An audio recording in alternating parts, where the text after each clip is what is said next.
नमस्कार दोस्तों। मन की मिट्टी में बोए सही बीज, बचपन में डाले संस्कार ही भविष्य गढ़ते हैं। इसलिए बच्चों में सही आदतें, आत्मविश्वास और अनुशासन विकसित करना जरूरी है। बच्चे का मन कोमल मिट्टी के समान होता है, जिसे हम अपने संस्कार, व्यवहार और आदतों से आकार देते हैं।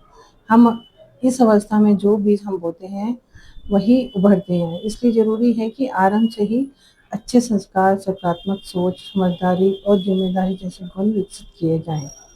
अच्छा श्रोता बनाएं। आमतौर पर अभिभावक अपने बच्चों को बोलचाल में सभ्यता सिखाते हैं।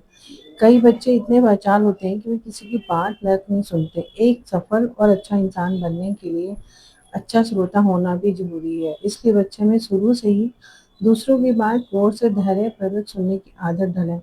उसे बताएं कि दूसरों से कुछ सीखने के लिए उनकी बात ध्यान से सुनना जरूरी है। इसमें बहुत जरूरी है बड़े होके वो आपस में अपना पेरेंटिंग भी सुधार सकते हैं और अपने हस्बैंड वाइफ की भी अपने हस्बैंड वाइफ के रिश्ते भी सुधर सकते हैं। ये बहुत अच्छी बात है।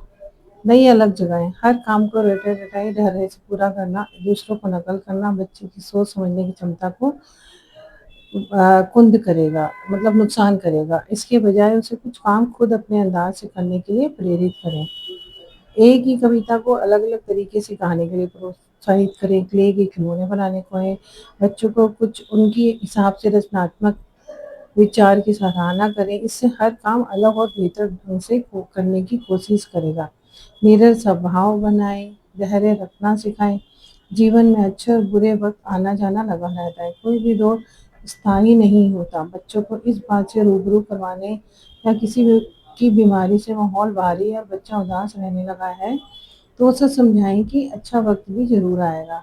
तबीयत खराब रहने, स्कूल में प्रदर्शन बिगड़ने या किसी वजह से बच्चा उदास है तो उससे धैर्य रखकर अच्छे समय का इंतजार करने को कहें। उसे कहानी सुनाएं, मुश्किल हालात का सामना करना सिखाएं ताकि वे समस्या से जुड़कर चिंतित होने की बजाय समाधान पर ध्यान देना सीखें। इसे आगे आने वाले माहौल में आजकल बहुत कंपटीशन है। इस कंपटीशन के युग में ये चीज़ भी बहुत ज़रूरी है कि निडर स्वभाव बनाएं और धैर्य रखना भी सिखाएं। कई अभी पेरेंट्स बच्चों को बात-बात पर डराते हैं। वे उन्हें खेलने कूदने नहीं देते, मस्ती से दौड़ने भागने की इजाज़त नहीं देते। वर्तमान समय में अभिभावक, पेरेंट्स इतने सुरक्षात्मक हो गए हैं कि वे हर वक़्त गंदगी, जीवाणु और गिर जाने से खुद भी डरे हुए रहते हैं और बच्चों को भी डराते हैं। सहम आगे जाके बच्चा सहमा-सा रहने लगता है और आत्मविश्वास खो बैठता है। एक ज़िम्मेदार अभिभावक बनकर बच्चों को सिखाएं कि गिरना कोई बहुत बड़ी बात नहीं है, गिर के ही उठना ही अपना जीवन है। धन्यवाद दोस्तों।